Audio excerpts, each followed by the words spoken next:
Thank you for joining this session of ParkOn 2021, where we'll be looking at what happens in the body when we exercise and how this affects Parkinson's, as well as some practical tips on how to plan an exercise programme and how to stick with it. I'll be your co-host for this session. My name's Laura Jacobs, and I'm the Senior Research Involvement Officer here at Parkinson's UK. I am delighted to be joined for this session by Dr Nienke De Vries, who's a researcher at Radboud University in the Netherlands and who also has a background in physiotherapy. We're also joined by Julie Jones, who's a physiotherapist and Chief Scientist Office and Parkinson's UK Clinical Academic Fellow at Robert Gordon University in Aberdeen. We're also joined by Andrew Cassy, who's our co-host for this session.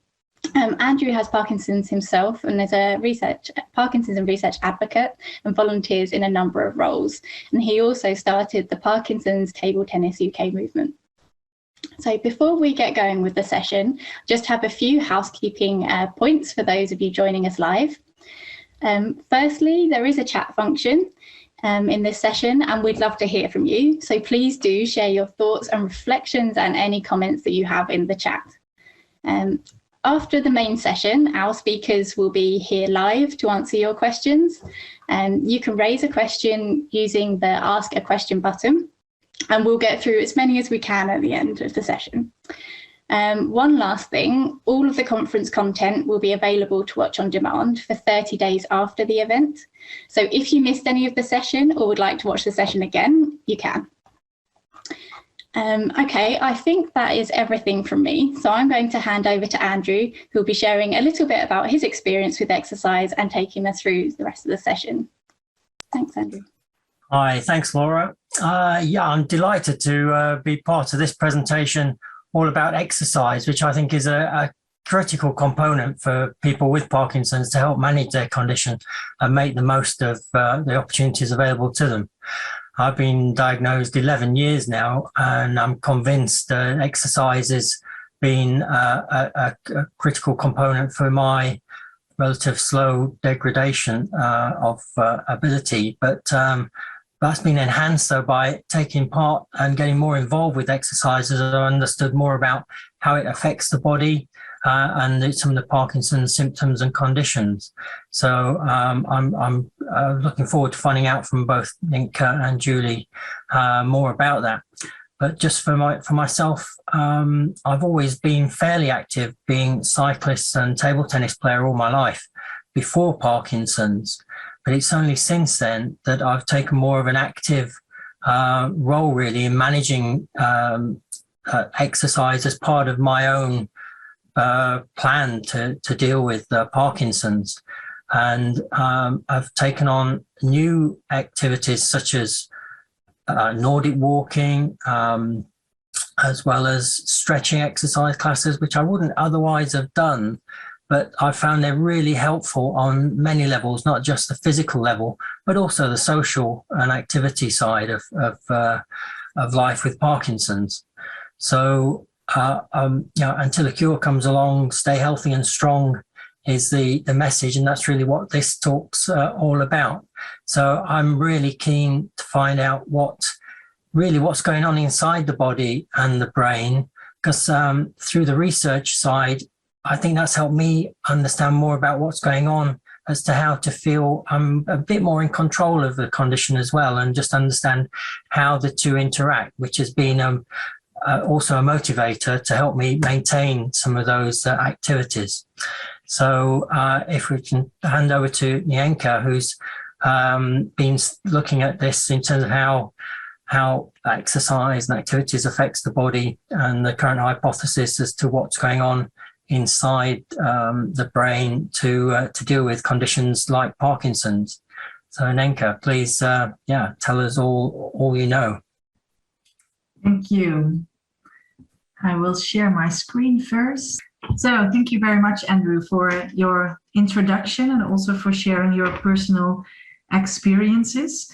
I'm very happy to be here today, and I'm pleased to be able to tell a little something about exercise in Parkinson's and what happens in the body.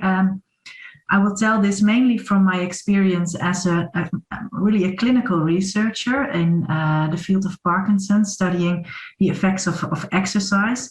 I'm also a physiotherapist in nature, so I hope I'll be able to share something that is, not only theoretical, but maybe also even a bit useful. So let's begin. I don't know if any of us recognized this image, but I find myself on the couch in the evening watching TV, maybe sometimes a little bit too much, while we actually all know for a very long time that being active is quite good for our health. Physical activity has many positive benefits. And first I will start with explaining a little bit of the benefits just for the general health.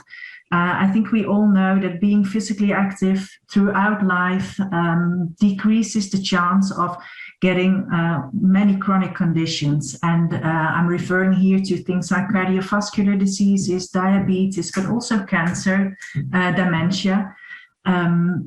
When you are physically active throughout life, but also when you start later on in life, the chances of getting these diseases reduces. And this also goes for some mental conditions like depression. And in the end, we also see that people who have been physically active throughout their life have a lower chance of mortality. So actually, all this is quite good motivation to become and to stay physically active. But unfortunately, that is not that easy. And a part of this session will also be dedicated to that. When we look at the effects of exercise specifically for persons with Parkinson's disease, then of course we also have the same generic health benefits that exercise or physical activity has for any of us. And then I'm referring again to the effects on the previous slides, like the effects on chronic conditions. But then specifically for Parkinson's disease, we know that physical activity and exercise, and I believe that my co-speakers will go into a little bit more detail about the difference between physical activity and exercise in the next session. But we know that both also have specific additional benefits for Parkinson's disease. And in this talk, I will tell you a little bit more on that and what those specific benefits may be. And then finally, and this is a really interesting and exciting area of research, is that there are currently a couple of hypotheses about the potential disease-modifying effects of exercise. And I deliberately put a bunch of question marks in this box because this is still quite experimental. And I will tell you a little bit more about that. Well, this video is not very clear. It's a bit fuzzy, but I think you can see that there are two rats here running on a treadmill.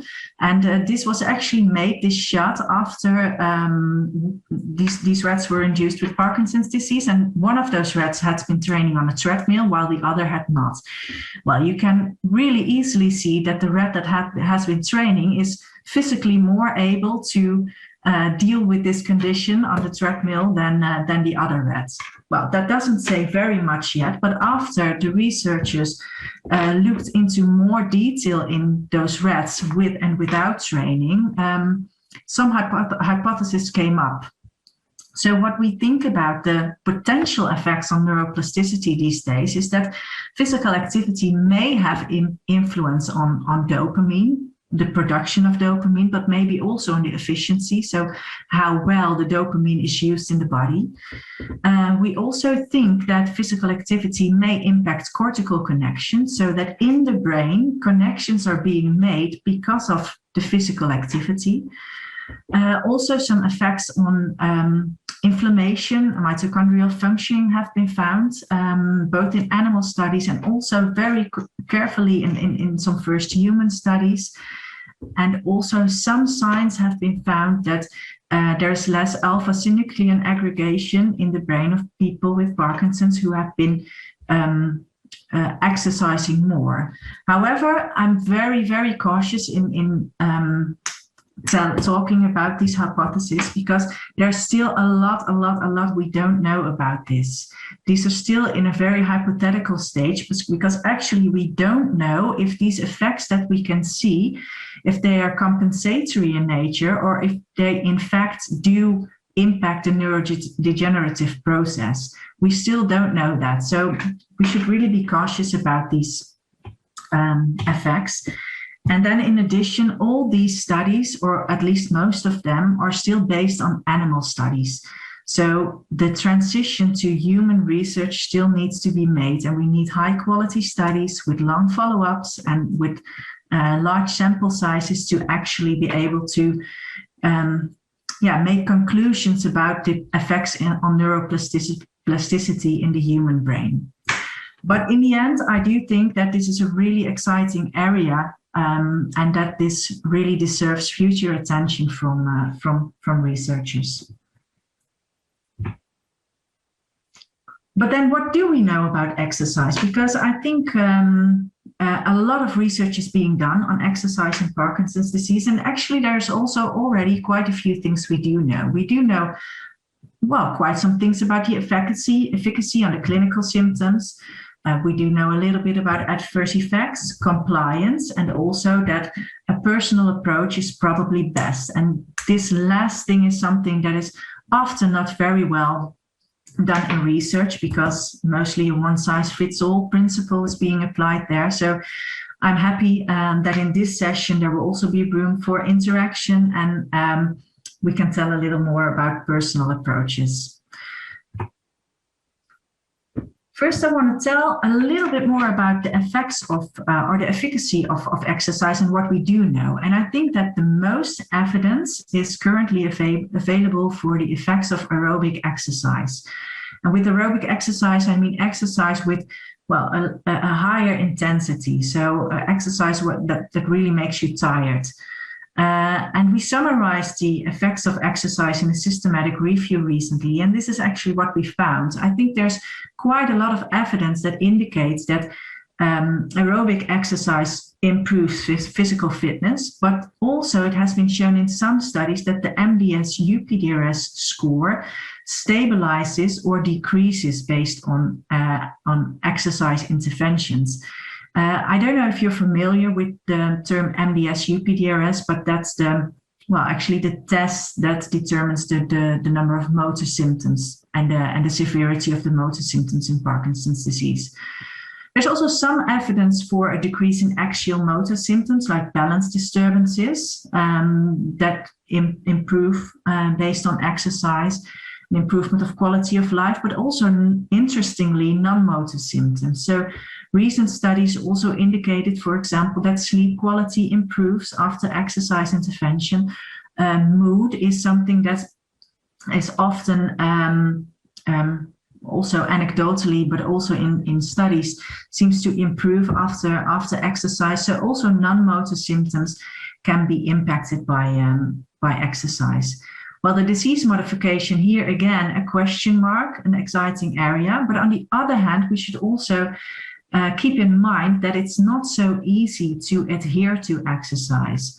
In research, mostly the compliance to exercise is quite good in these, well, the circumstances of a clinical trial, but we know that in clinical practice it can be quite difficult to start exercise, but especially to keep up with it for a long period of time.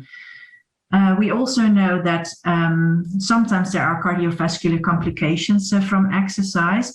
Something that we see quite often in people with Parkinson's disease is that they're unable to increase their heart rate level, which makes it very difficult to perform high intensity exercise. But also we see falls, of course, especially for the people who have balance disturbances. Exercise can also be inducing falls. So this is again something why it's very important to find a personal approach to exercise. Find the exercise of the type of activity that are in line with the capacities, but also with personal preferences. So in the next few slides, I want to tell a little bit more about the two main clinical trials that have been performed on aerobic exercise. And those are two studies from two different groups. This first study studied high-intensity treadmill exercise training, and that high-intensity treadmill training was compared to the same treadmill training at a lower intensity and compared to a group of no training. And interestingly is that the results that were found indicate that the higher the intensity, the larger the effects. So in this study, it was found that the group that trained at the high maximum heart rate was able to stabilize their motor symptoms over a period of 6 months. The group that trained at a little bit less intense, that decreased their motor score for a bit, and compared to usual care, the difference was largest. So based on this study, the conclusion was that high intensity exercise may be the most effective. On the other hand, high intensity exercise is obviously also the type of exercise that is most difficult to accomplish. Another study that was performed at our center was the Parkinson Shape study that studied also a high intensity exercise approach, but then performed in the home situation and remotely supervised. And in this study, we compared the aerobic exercise training at home with an active control condition, namely stretching. Both groups were approached the same way. So both groups received coaching to perform the exercise at home and were also motivated by gaming and a motivational app. And this, again, like the other study, was a 6-month study. So after 6 months, the effects were evaluated. I will go through this a bit quickly just to indicate that we feel that it may be important also to offer different types of exercise in the home situation, or at least close to home, so that may improve adherence on the long term. So what we did here is we added gaming to training on a home trainer, but also were able to personally adjust training programs on the real-time, performance on the bicycle. So we could register heart rate during the training and adjusted the training to make sure that the right intensity of the training was actually performed. This works well. The adherence during the study was good. I already told that we used some apps and gaming to motivate the participant to keep up with the training for 3 times a week over 6 months. And the results that we found are actually comparable with the results of the previous study. So we found that the UPDRS-3 motor scores, or the motor symptoms of Parkinson's disease, were stabilized over a period of 6 months in the active intervention group. So the people who performed the aerobic exercise on the home trainer, while the active controls, the people who performed stretching, their score on the UPDRS increased a bit, meaning that they experienced a bit more motor symptoms. And again, these results are very comparable to the previous studies. And both studies were high-quality studies in a large amount of people. So I think it is safe to say that high-intensity aerobic exercise impacts motor symptoms. What we do not know yet is, and I said that before, is whether or not this is actually an influence on the disease process itself, or it's just a compensation strategy. Then finally, I'm already approaching the end of my presentation. I would like to mention that aerobic exercise is, of course, not the only way to become or to stay active. We have a very nice European physiotherapy guideline for Parkinson's disease, and it describes a lot of evidence on different types of exercise. And I think that the evidence for the effectiveness of exercise is increasing very fast. So in this slide, I know it's absolutely not readable to anyone. It's not supposed to be. The only thing is I want to show is that how many different types of exercise have been studied so far. So we're not only talking about physiotherapy or treadmill training, but also dancing, martial arts, Nordic walking. There are a lot of types of exercise that have already been studied, and also effects on different types of outcomes have been studied. So different walking parameters, gait parameters like gait speed, step length, stride length, but also quality of life and motor symptoms. So actually the message of this really complex table is that there's a lot of things we can do with regard to exercise. And I think that being active is actually the main thing that should be done, and a personalized approach is the way to reach that. And some people may like the cycling, but also dancing and boxing and Nordic walking will give effects, even though that not all these types of activity have been studied as thoroughly as, for example, the home trainer or treadmill training. And with this slide and with this message that activity of any kind, I think is beneficial, I would like to thank you all for your attention. Thank you. Yes, thank you, Nienke. That was a fascinating talk. One of the things that immediately springs to mind, if I may ask, the role of endorphins, and it's kind of, in my simple terms, it's sort of related to dopamine in terms of the feel-good factor. I just wondered, how does that kind of affect what's going on inside the brain and body? You mean the effects of the endorphins on the effectiveness of exercise? I think I mainly think that the endorphins are essential for the motivation to keep exercising. And we know, of course, that we know that when we exercise, that it makes you feel good, and that is a motivation in itself to repeat and to continue exercising. And I think that's the main thing for the endorphins. Excellent. And I found that the guide you mentioned at the end there, well, with the complex table, that was fascinating in terms of giving insights to more personalized types of treatment, depending on the subtypes of the condition as well, the way the medicines and the way we're understanding how the different subtypes are progressing, then those kinds of insights which should help people with Parkinson's choose the most appropriate thing that could perhaps help their conditions.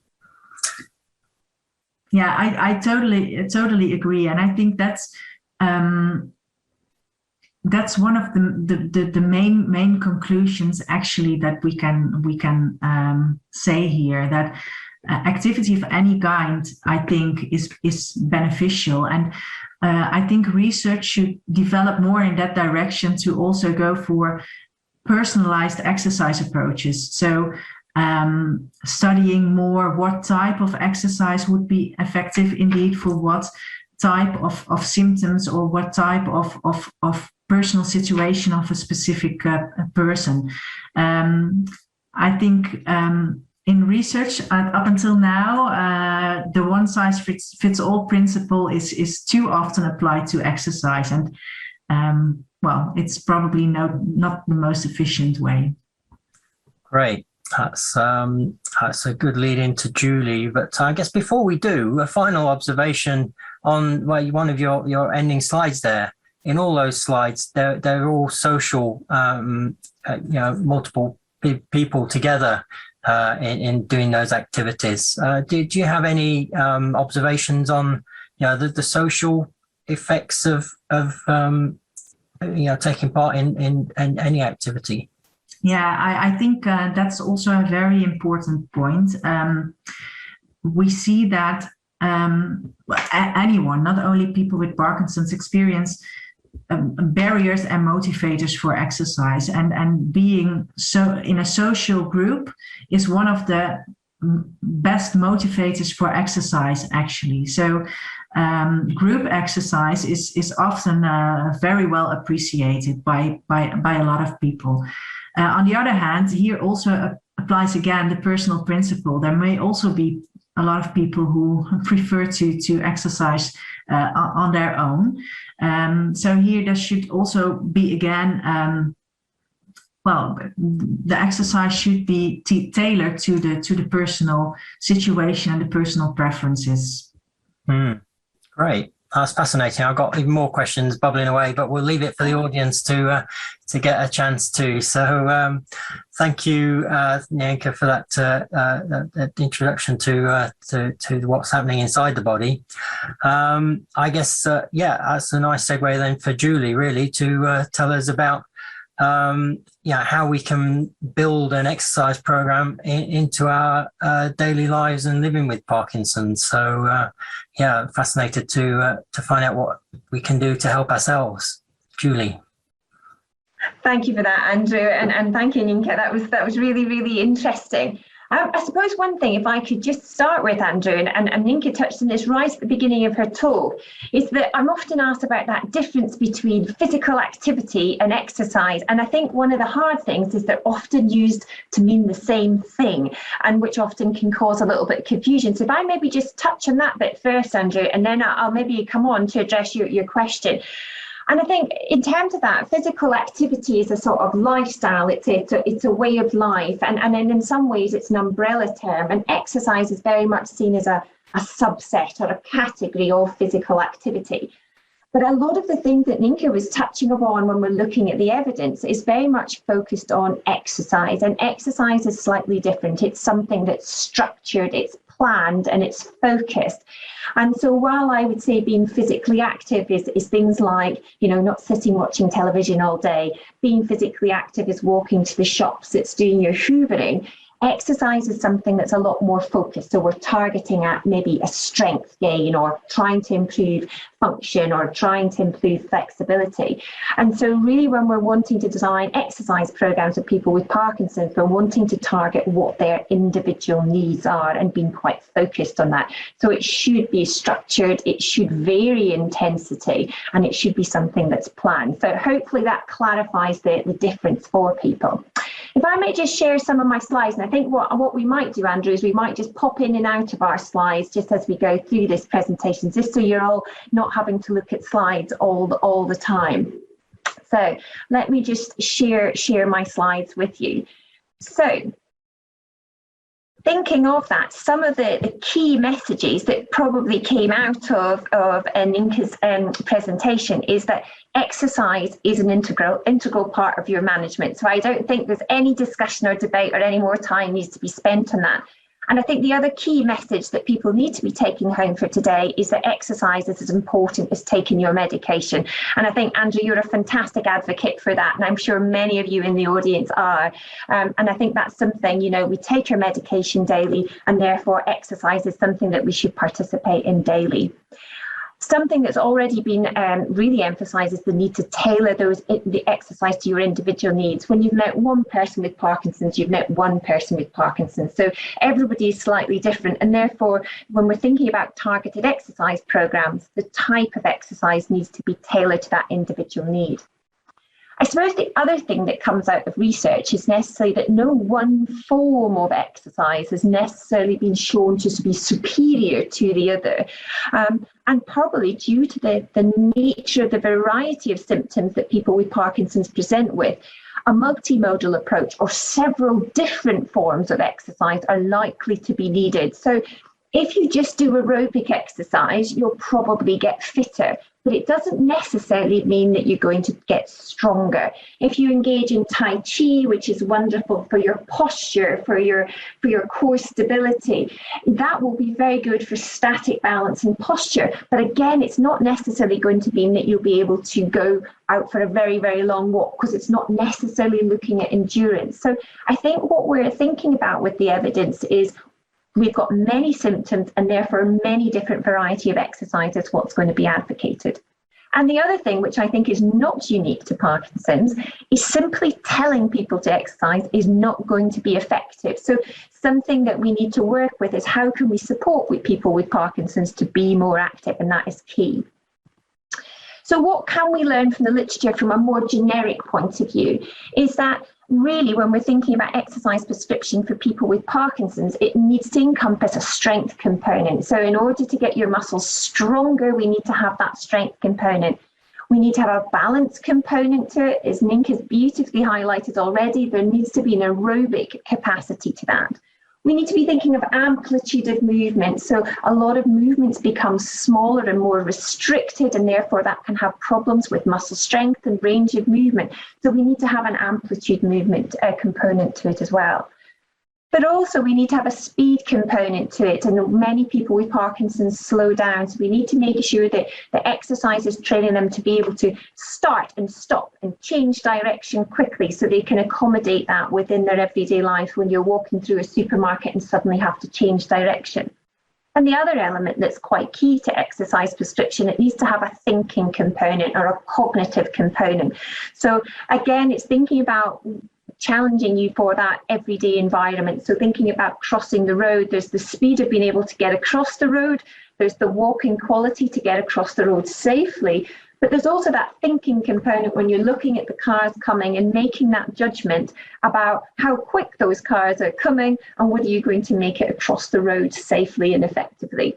So when we look at exercise programs, they really need to encompass all these different facets. And then also pulling on some of the thoughts with the potential for how it impacts the brain. We also want to work people up towards working and being more confident of working at that higher intensity level. And exercise needs to be frequent. It's not something that you can just tick and have done once a week. Again, it's something that we need to be building into an all-out program for you as an individual through the week. And above all, it needs to be enjoyable. If you don't enjoy it, you're not going to do it. And I think that's something for us all to consider when we're choosing the exercises that you feel that you would like to engage in for long-term adherence and compliance. If it's not something you enjoy, you're not going to do it. So that's the other key thing when we're thinking about prescribing exercise programs. Make sure it's something that you enjoy. So I suppose just this last slide, and then I'll hand back to you, Andrew, is thinking about the key target areas for exercise. So also when you're with your exercise professional, yes, it needs to have a strength and a balance and flexibility component to it, but we also need to target key areas. So we need to think about the movement that people have in their spine. We need to think about the movement in the shoulders to try and maintain the biomechanics of the arm swing. We need to be targeting around the hips and pelvis area. So they're the big muscles around our bottom to give us stability when we're up and standing.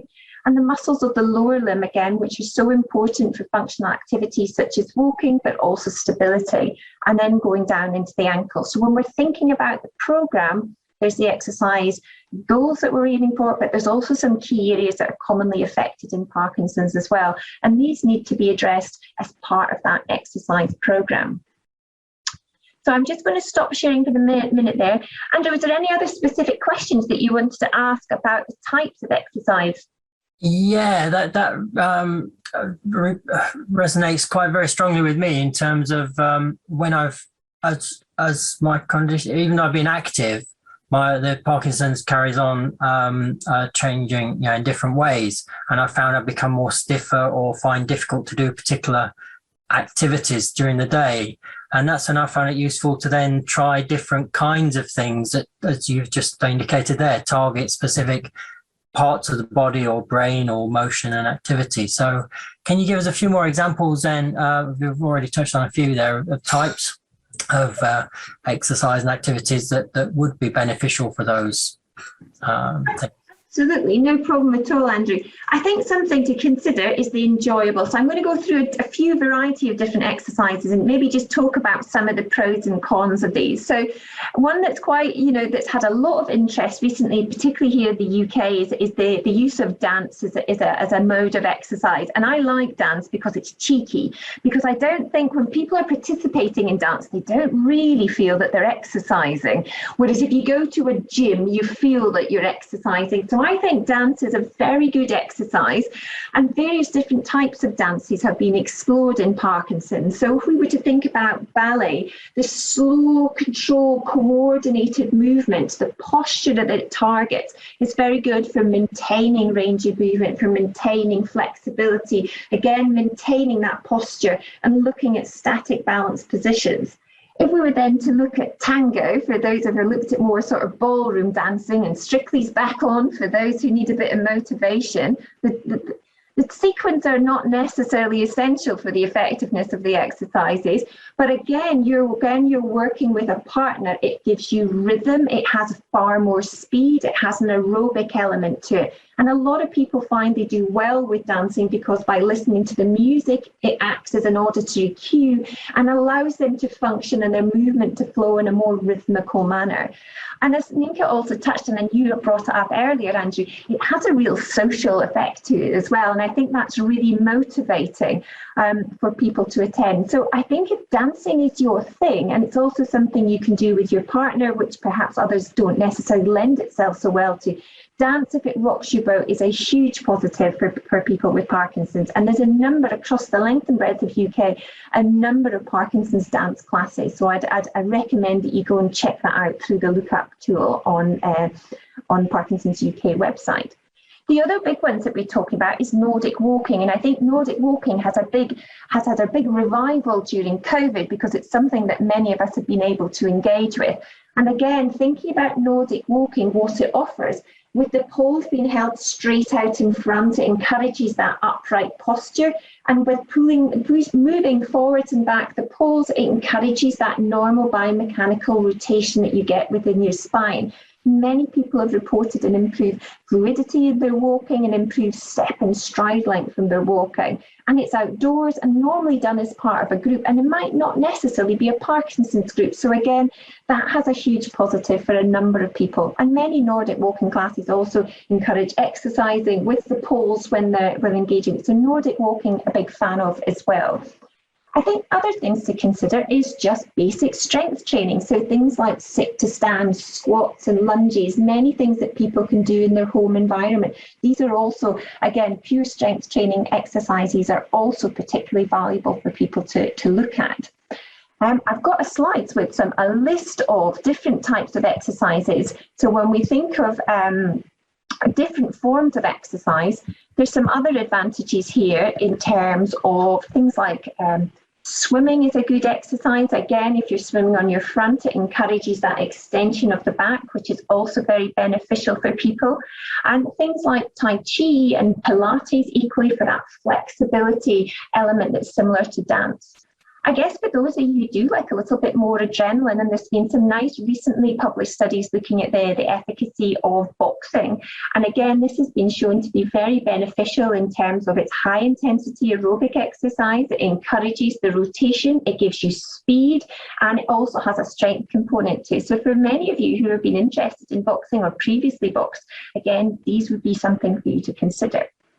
If I could maybe just touch on one thing, and Nienke briefly touched on this, it's whether you wish to participate, and this is something for you to consider, is whether you want to do this on an individual basis or a group basis. And I feel that sometimes one-to-one exercise to start with is good for those who are new to exercise, to build that confidence up with exercise. I don't know about you, but if you put me in a Zumba class, it would just be a nightmare because I don't know any of the moves and I'd get all in a fankle because I'm so many steps behind, and just after I've mastered one, they'll have moved on to something else. So sometimes if you're new to exercise, having a one-to-one session to build up your confidence is better. And when you feel more confident, you may then feel more able to engage as part of a group and then get those social benefits.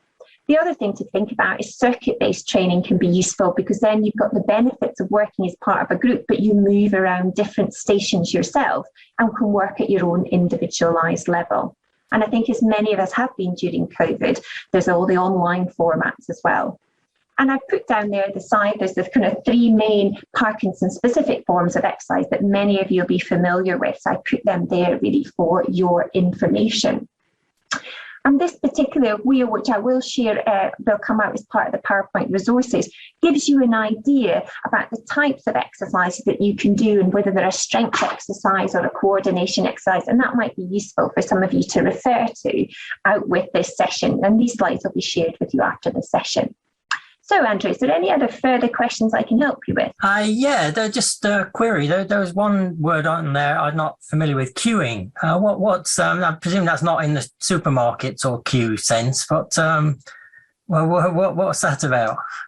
So not in the British sense of queuing, no, because we're very good at that, aren't we, Andrew? So no, queuing can be in a variety of different ways. So you get visual cues, and you get auditory cues and sensory somatic cues. And what they've found, there's been a lot of research, probably done mostly in Europe. So Nienke, please feel free to add into this conversation. With the thought that with people with Parkinson's, if they can listen to a cue, if we're talking about an auditory cue, say for a beat that they can engage with, what we find is actually that they can regulate those. So if they can walk in time with that beat, it improves their step and stride length. And similarly with visual cues on the floor, if we put markers on the floor, it gives them something to step over and helps improve their step and stride length. So a variety of cues can be used, and that's something that's really improved with technology now, with people having metronomes on their mobile phones, or they can have earphones in, and that helps them walking. And so I have a number of patients who listen to, particularly have set playlists that they've done, and they listen to them, and it allows them to walk at a more even rate and pace when they're walking. So queuing is essentially a good one to consider. Excellent. And I'd be interested to see where table tennis fits on that wheel of exercise. I'd like to see that as a key component as well, from my own personal passions. I firmly believe it meets all the criteria that you've spoken about there. I would agree. Whatever floats people's boats. But and talking of which, then, I guess you touched on it briefly previously. But how can people get started then on some of these new things, or things that they might have done previously, but perhaps would like to go back to do, and as well maybe the role of their partners in that, or not. I've got some tips on that. Absolutely. Well, the first thing I want to say is it's difficult getting started with or without Parkinson's, and you should, and a lot of people always say that they'll start on Monday, but we need to start today. In terms of tips about getting started, I think a good starting point for some people is some advice from a healthcare professional, preferably one that has a specialist interest or a specialist knowledge in Parkinson's would be a good place to start. I think the other thing that I think is key is developing an exercise habit. And how you go about that, I think often when we're busy, the first thing that tends to go from our schedule is exercise. And so thinking about planning out your week, and I often have activity planners that I set with people with Parkinson's. So Monday, what have you got on? So if that's your shopping day in the supermarket, what are you going to do therefore in the afternoon? And planning out what you're going to do, so it allows you to identify which sessions are going to look at strength, which sessions are going to maybe target more of the aerobic, which sessions are going to target more of the balance, and allow that to fit it in around your schedule. So I think an activity planner, thinking about what activities you're going to do when, so it can be accommodated in and it doesn't become the first thing that comes off your list. Again, I think about getting started is think about having a variety of different exercises, because that keeps us interested and motivated. And the other key thing that you mentioned there, Andrew, is an exercise buddy. I have a friend called Liz, and she's amazing in the fact that we meet 4 mornings a week at 6 o'clock in the morning to go for a run. Now, if I didn't have a Liz, I probably could very easily see me pulling the doobie up and go, no, not this morning, even this morning when it was wet. But I am very British and I wouldn't let somebody down. So I think if you've got a buddy that you could meet and have that in, it really helps keep you motivated, and you keep each other motivated on those dark days where you don't feel like getting up. The other thing I would also suggest is set yourself some goals and targets. So again, I would always set patients with targets about what they want to achieve and when, because regardless of our age, we all like to feel that sense of reward. And there's a variety of different ways you can set goals now, thinking about some of the technology, whether it's through an activity tracker or some of the apps such as Strava, where you can log your activity, and they can be really, really powerful motivational tools to help people get going. So they are some of the top tips that I would suggest for getting started. Fantastic. And I noticed you mentioned the FIT model, FITT there. Is that like a self-help guide, as well as going to see specialist people to help people get started? When we think about when exercise professionals are prescribing exercise, they often use the FIT principle, and FIT stands for, the F stands for frequency, the I stands for intensity, and the T stands for type, and the other T at the end stands for time. And so what we're thinking when we look at the exercise framework and the exercise guidelines for people with Parkinson's, we're suggesting people should be exercising, trying to work up to working out 2.5 hours per week. And we're thinking about people should be doing strength exercises 2 to 3 times a week, balance exercises 2 times a week, trying to get aerobic activity built into sort of 5 sessions across the week. So they would be the sort of guiding principles around exercise prescription. Excellent. Wow. That's a bit of a whirlwind introduction to get started. There's no excuses now. You've given us all the options. That's been fantastic. Thank you. Yeah, thanks everyone. Lots of useful information and things to think about and tips. So we're coming towards the end of the session now. So Julie, I just wondered, could you share any information or advice that you have for exercise professionals who may or may not be Parkinson's specialists, or information that people can share with exercise professionals that they may be working with? In terms of exercise professionals, there's a number of resources that are out there, and I've detailed these on the slide. Excuse me, shuffling through. So there's the exercise framework, which is there in the right-hand side corner. There's also the exercise hub, which healthcare professionals and exercise professionals can join, and we run monthly Zoominars for people. And there's also a variety of different resources available on the Parkinson's UK website. In terms of you as people with Parkinson's, I put the website link there. Down the right-hand side of my screen, you can see there's lots of little boxes there. These are all the exercise videos that have been put together by Parkinson's specialists, exercise physios and exercise professionals throughout the UK. And so for some of you, if you've not had an opportunity to try dance or Tai Chi, there's some videos there that you can watch on YouTube for you to be able to look at your leisure. So there's a variety of things to consider there. The main things just to be mindful of, make sure people are warming up before and afterwards, and make sure you're well hydrated when you're exercising, just to ensure that everybody stays safe while they're exercising. So, wow, there's a lot to take in there, but it's nice and structured format you wrapped up at the end with, Julie. So some good pointers for us to get started. There's no excuse now. There's all the options, and whatever motivates people, and to have an enjoyable time whilst helping ourselves. In addition to the rest of our treatment plan, this is a key part of it. So thank you very much for getting us started, and we'll now move on to some further.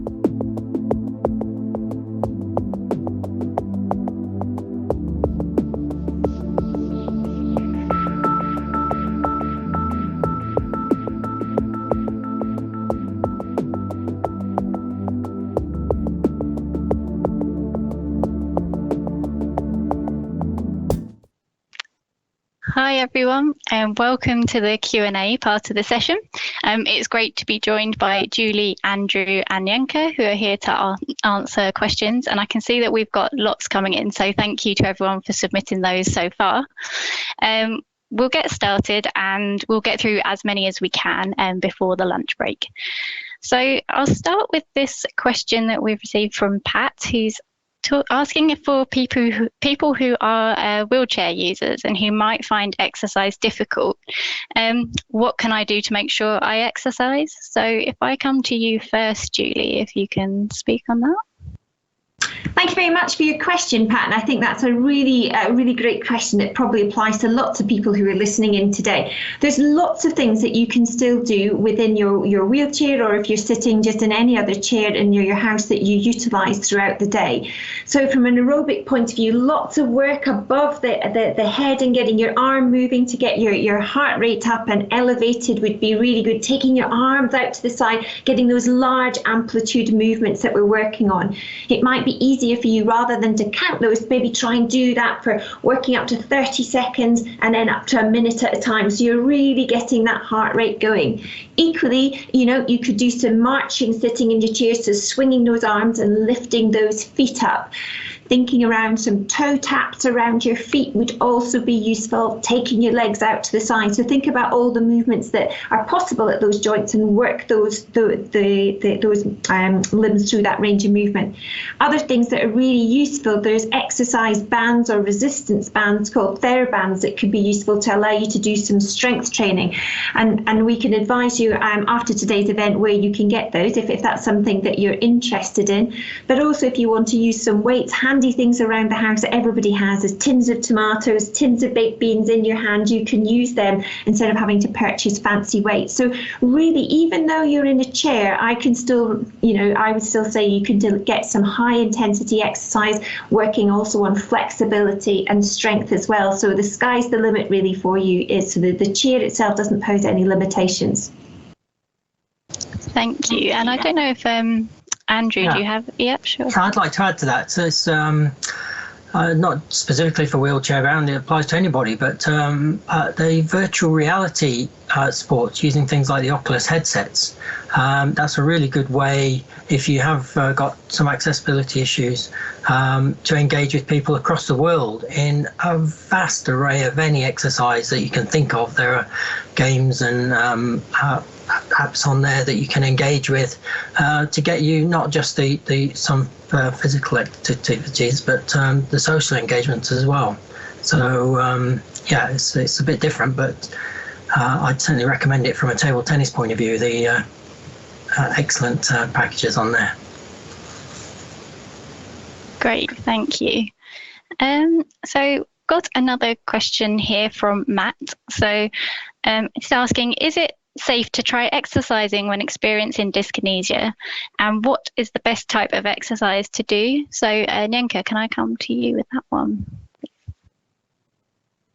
Sure, thank you, and thank you for the question. I think exercise can be done for everyone. So also when there are dyskinesias, of course there are some limitations probably in what is best to do, and it's for me difficult to say an exact type of exercise that would be effective. I think what's best to consider on safety is that the fall risk is low. But if we can see also the answer to the question on the wheelchair that we just had, there are also, while sitting down, lots of opportunities to get moving, to get active. What you actually would want is to do some muscle strengthening activities, to do something that keeps the heart rate up, so some aerobic exercise, maybe some flexibility. And I think that even despite some dyskinesias, those things can still be done. If it's really difficult or really hampering possibilities, then it may be good to have someone specialized in exercise in Parkinson's to look together with you as to what are the best options on a personal level. Yeah, I'd like to add to that as well, in terms of it's primarily as well whatever motivates that individual to do something very regularly. You know, whatever sport or activities you used to do or still do, it's really important to keep it up and not see it as a chore. It should be something as part of your daily or weekly routine to try and fit these things in. And in terms of best sport or activity, as I say, it's whatever interests the individual, but there are some that would activate a wider sphere of not just the physical activities, but the mental and social activities too. And table tennis is one suggested example there that covers all those. Even with dyskinesia, I've seen at the World Championships people that were having to hold a table between their shots because, in order to keep their balance and stay still. But there's some part of the brain that just overrides when you've got that external stimulus coming towards you that transcends then the Parkinson's. And these players are real heroes and awesome in terms of what they can still do despite having all those random and jerky emotions. I think my tremor's bad enough, but some of those people there with in wheelchairs and dyskinesia can play just as well against other players. So I'm sure there are options out there that would cover most people's abilities. Thank you. And Julie, do you have anything to add on that one? No, I think everything's been covered by the two others. Thank you. Great, thank you. Okay, so we've now got a question from Peter, who's asked, how much time per day should I spend on exercise? I don't want exercise to take over my life. So I'll come to you first, Julie, if that's okay. The $1 million question, Peter, definitely the $1 million question. But I think I'm quite, when I'm discussing how long people should exercise with patients, I think we've got to be realistic. It's, as Andrew's already said, exercise needs to be something that forms part of your daily routine, but it has to be something that's enjoyable rather than a chore. And when we look at the guidelines, what we should be aiming for is up to 2.5 hours a year, 150 minutes of physical activity per week. We'd also recommend that you try to have at least twice a week where you're focusing on strength training, 2 to 3 times a week looking at balance, and 2 to 3 times a week looking at flexibility. So what I normally would have with my patients is a diary or some sort of planner. So Monday, what are you going to do? And working with a healthcare professional, or even if by yourself, what do you normally do on a Monday? So if you normally go out for a walk with friends or family, that's your aerobic activity for the day. But in the morning, you might want to spend just 20 minutes doing some strengthening activities, and then you might want to put another strength program in on Wednesday. So what I would do is try to, when we use things like the exercise framework, is trying to have those 2 strength sessions, those 3 balance sessions, and then 3 flexibility sessions, and then interspersed with that, trying to have your 150 minutes of physical activity where you're pushing yourself to try and maybe increase the intensity of that gradually, depending on where you're starting from with your exercise. So ideally, really, Peter, it should become a daily habit, and just as important as taking your medication each day. But again, make sure it fits around your activities that you would normally do, so it doesn't become a chore. And the other key thing is I would keep it varied, so you're not doing the same thing every day, day in, day out, because that gets really boring. So have a variety. So maybe think about setting yourself a planner and put a variety in to keep you motivated, particularly now as we're moving into winter. Andrew, do you have something else to add? And just the day-to-day living, doing the gardening. You mentioned, taking the dog for a walk, doing housework. You view all those things as opportunities to just push yourself a little bit more, in terms of reaching up, dust those corners that you've not cobwebbed for a while, or just look a bit more holistically. So I'm sure there's lots more that you could do that would count towards your exercise minutes, as it were. It's not just out and out sports. Day-to-day activities count as well. Yeah, thank you. And Nienke, do you have anything to add? No, I totally agree. I think it's very important to find something you enjoy and also to integrate it as part of your daily life. So indeed, maybe go for a walk to the supermarket instead of taking the car, for example.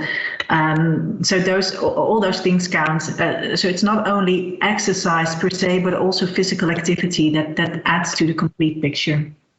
Great, thank you. And so we've got a question here from Colin. He says, my partner who has Parkinson's experiences a lot of pain, which has been investigated with no obvious cause other than the Parkinson's. Have you any suggestions on how exercise might help mitigate neurogenic pain? So Nienke, do you have anything to touch on that topic at all? That's a difficult question for me to answer, at least. I don't have direct advice or answer. And actually, maybe Julie, do you have an idea for that? I think it's difficult without knowing your personal circumstances would be, and I don't want to sound like I'm having a cop-out here, but often it is difficult. So generally for people who have a lot of pain, I would start gently with exercise. You might want to focus more on sort of flexibility. I find a lot of people get pain around the trunk and around the spine due to some of the rigidity. So you might want to try with some gentle rotation exercises to see if that eases up. The main thing you want to keep saying, if my pain is staying the same, or is it getting better, or is it getting worse? Now, clearly, if it's getting worse, you perhaps want to stop what you're doing. But if it's staying the same or it's getting better, then you know that's something that is a positive. You might also want to think about some Pilates type exercise, which again is sort of gentle, focusing on that flexibility to help ease you off. The other option that you could consider that I've found that some people, now again, because I don't know your circumstances, but some people have found beneficial is hydrotherapy, where you're in a warm pool, and that often helps reduces some of the stiffness that often induces some of that pain as well. So I would aim for sort of gentle flexibility and gradually build that up and see what impact it has. The possibility of some some heat may also be beneficial, but as I say, it's a little bit tricky without knowing your circumstances, but maybe that would be a starter for you to consider. Yeah, and I guess as the person with Parkinson's here, and I've had those sensations too, and I've had random pains which I've had investigated, but especially around, say, the core area, there's no kind of cause for it, but it's been those kind of gentle stretching type of exercises classes that I found really helpful, just to keep the body moving and not lock and seize up, which can then kind of exacerbate things. So all the suggestions that Julie said would apply, as well as warm baths. So I was just thinking about things like swimming if it's appropriate, because again, that's slightly cooler water. I believe that also helps with the blood circulation and then drug efficiency in terms of getting the meds out to the body in a quicker fashion. Great, thanks everyone. And I think we're actually, unfortunately, out of time now, and so should wrap up there. But thank you so much, Julie, Andrew and Nienke, for the session and answering the questions. I'm sorry we haven't got through all the questions. We'll try and get back on through email or on the chat with some of those. So yeah, just to say thank you. I hope you've enjoyed the sessions this morning. We're taking a break for lunch now, and the next session will start again at 1:30. So thank you, everyone. Take care.